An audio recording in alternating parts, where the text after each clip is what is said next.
안녕하세요. 정책을 위한 맨 이슈가 보인다. 김영환의 이슈 해부학. 오늘은 Q10 정산 지연 사태에 대해서 한번 파헤쳐보도록 하겠습니다.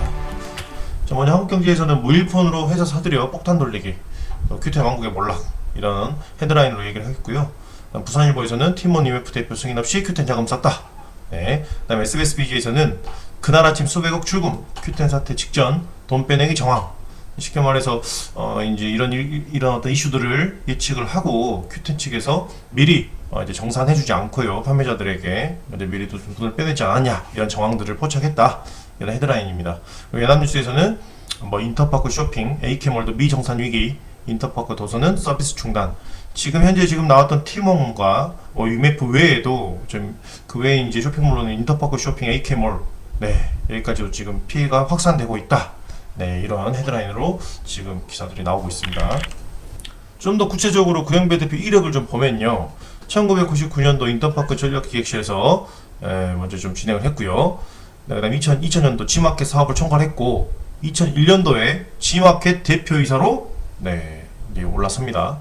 그리고 이제 신화적인 일들이죠. 2009년 G마켓을 지금 이베이에 매각하는 그런 아주 유명한 어떤 이제 신화적인 인물로서 거듭나는 사건이 있었습니다. 다음 이제 2010년도에 싱가포르에서 Q10을 설립하고요. 왜냐면 이제 G마켓, 이베이에 매각을 하면서 이제 그때 계약서에 10년 동안 관련된 이커머스 사업을 하지 않는다, 국내에 그런 조항이 있었기 때문에 이제 구영배 대표가 바로 싱가포르로 가서 Q10을 설립합니다. 그리고 이제 계속해서 이제 매출을 올리고 있는 상황에서 2022년도에 팀원을 인수를 하고요. 2023년도부터 또 공격적으로 인수가 시작됩니다. 인터파크, UMF, 더 나아가서는 이제 올해 위시라는 미국 이커머스를 인수를 하게 됩니다. 이제 제가 이제 첫 번째 시간 때도 어떤 프로세스대로 설명을 드렸는데요. 바로 저는 골든서클 법칙에 의해서 지금부터 이 사태를 아주 쉽게 한번 파악해보고자 합니다. 왜 이 사태가 일어났는가? Why? 바로 저는 이렇게 꼽아봤습니다. 바로 Q10의 자회사 QExpress를 나스닥 상장을 위해서 부실 기업을 인수했다.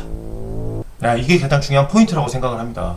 후에 설명을 드리겠습니다만은 인수했던 기업들이 정상적인 기업들이 아니었습니다. 당시에 큰 손해들이 나고 있던 기업들이었는데요. 바로 하우로 넘어가면 나스닥 상장을 위한 무리한 사업을 확장했다. 2022년 9월에 팀원을 인수했고요. 23년도 3월 인터파크를 인수했습니다.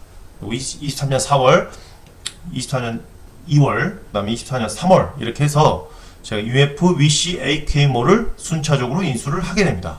그래서 결과는 나스닥 상장을 위해 대부분 쇼핑몰 자본 잠식 회사를 인수한 후 현금으로 마카로 인해 상품권 선주문과 위시 회사 인수 대금에 티몬과 UMF의 정산 대금을 활용했다. 이게 가장 주 결과로 나오고 있는 상황입니다. 그래서 다시 한번 정리를 하면요, 왜 이 사태가 일어났는가? 바로 Q10의 자회사인 QExpress를 나스닥 상장하기 위해서 공격적으로 부실 기업들을 인수를 합니다. QExpress는 참고로 지금 물류회사입니다. 그래서 지금 이커머스 회사들이 물류를 반드시 지정해서 쓰고 있기 때문에 이러한 외연 확장을 위해서 국내에 있는 이커머스들을 아주 무리하게 인수를 했죠. 특히 여기서 가장 그 이슈가 됐던 게 바로 위시라는 미국 이커머스 회사를 인수를 했는데요. 이때 인수했던 자금이 바로 셀러와 고객들 환불 자금으로 들어가야 될 이 정산 자금을 손을 댔다는 겁니다. 이게 가장 큰 핵심입니다. 자, 이 지금 큰 핵심 포인트들을 이해를 하셨기 때문에 이제 앞으로 여러분들께서 뉴스를 보실 때 좀 더 쉽게 또 이해하시기 쉬울 것이다, 이렇게 좀 생각을 하고요. 저 의혹의 흐름도 한번 또 구체적으로 한번 보도록 하겠습니다. 팀원과 IMF에 소비자들이 결제를 하지 않겠습니까? 그러면 그 전에 무엇을 보고 결제를 하냐? 바로 셀러, 판매자들의 정보를 보고 결제를 하게 됩니다. 그래서 그 정보를 보고 결제를 하게 되는데, 바로 이제 이 구매를 하거나 소비자들이 결제를 하고 나서 고객들은 어떻게 되냐? 티몬이나 UMF 이커머스 회사로부터 정산을 받게 됩니다. 이 정산을 받게 되는데요, 이 구조에서 가장 중요한 거, 자, 3번을 보면 티몬과 IMF가 정산 대금을 지금 약 60일 이상 이후부터 정산 대금을 하게 되어 있는데요. 자, 이 부분 포인트가 뭐냐면, 보면 네이버 쇼핑, G마켓, 옥션, 그리고 11번 가등은 대부분 보면 늦어도 3일 이후에 판매 대금을 정산을 해주고 있는 상황입니다. 그래서 최대 7일 내외 정도면 대부분 정산 대금이 되고 있고요. 특히 그리고 미국의 아마존 같은 경우는 14일 정도 걸리고요. 쿠팡이나 웹푼 이런 회사들이 지금 현재 지금 1개월 이상 걸리는 경우가 많은데, 지금 티몬하고 UMF 같은 경우 특히 60일 이후에 지금 정산을 대금을 하고 있었다. 정산금을 지금 지급하고 있었다. 이것들이 평소에도 문제가 많이 됐었는데요. 이제 Q10이 지금 공격적으로 지금 그 QX프레스를 지금 나스닥에 상장하기 위해서 아주 그 회사들 M&A를 하고 있는 상황에서 위시라는 회사를 바로 2,300억 원 현금 주고 인수를 합니다. 그때 티몬과 IMF의 판매자 정산금을 손을 대기 시작합니다.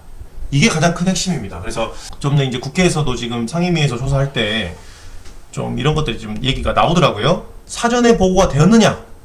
두 번째로는 경영상 절차적으로 잘 진행이 되었느냐인데, 뭐 기사나 뉴스를 보면 사후 보고라고 저희들이 기사가 좀 나오고 있거든요. 굉장히 큰 심각한 횡령과 배임이라고 볼 수 있겠습니다. 이거 굉장히 큰 이슈가 될 것 같은데요. 결론은 이제 이렇게 고객들을 정산해줘야 될 금액 빚이겠죠. 이 금액이 티몬과 IMF의 금액을 Q10이 땡겨서 위시에게 인수를 했는데, 문제는 뭐냐면 티몬과 IMF 외에도 인수했던 금액들이 장사를 잘하면 좋은데 매출이 코로나 이후에 이커머스 어떤 매출들이 많이 좀 낮아진 게 있습니다. 그래서 좀 이러한 이제 현금 흐름이 악화된 거, 이것이 또 이제 폭탄으로 돌아와서 결론은 우리 판매자들에게, 셀러들에게 정산금을 지급하지 못하고 또 소비자들에게도 환불 금액을 지불하지 못하는 것. 굉장히 큰 어떻게 보면 이제 폭탄이 우리 국민들에게 돌려온 상황입니다. 네, 거의 뭐 추산액이 거의 1조 가까이 될 거라는 이야기도 있고요. 이 건을 또 국민들은 또 여러 가지 지금 그 의견들로 나뉘죠. 이거를 국가에서 지원해야 하느냐, 민간 기업의 상황인데, 아니면 또 이렇게 위급한 상황인데 국가에서 1차적으로 지원을 해야 한다, 이런 의견들이 지금 팽팽히 맞서고 있는 상황입니다. Q10이 설립하고 나서 QX프레스를 아주 야심차게 준비를 했었거든요. 결론은 뭐든지 무리하게 되면, 자신의 상황에 맞지 않게 무리하게 되면 반드시 이게 또 폭탄으로 돌아온다는 어떤 이번 사건을 통해서 교훈을 좀 얻을 수 있겠습니다. 결론은 Q10의 모든 사태는 우리 Q10의 자회사 QX프레스를 나스닥에 상장하기 위한 모든 어떤 계획이 결론은 물거품으로 끝났다, 이렇게 볼 수 있겠고요. 이렇게 이해를 하신다면 앞으로 추가적으로 계속 나오는 Q10 사태에 대해서 좀 더 뉴스를 보실 때 편하게 좀 더 구체적으로 이해할 수 있는 그러한 상황이 될 것이다, 이렇게 생각을 하면서 저는 이번 시간 마치도록 하겠습니다.